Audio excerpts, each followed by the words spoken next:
રવિન્દ્રભાઈ પટેલને પોતાના પૌત્રના જન્મદિવસની ઉજવણી અલગ રીતે જ કરી।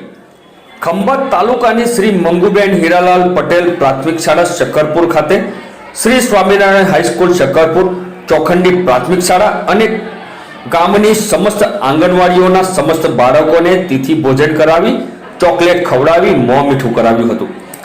શાળાના આચાર્ય, શિક્ષકગણ તથા બાળકો એસએમસીના સભ્યો દ્વારા બંને પૌત્રને જન્મદિવસની શુભેચ્છાઓ પાઠવી હતી।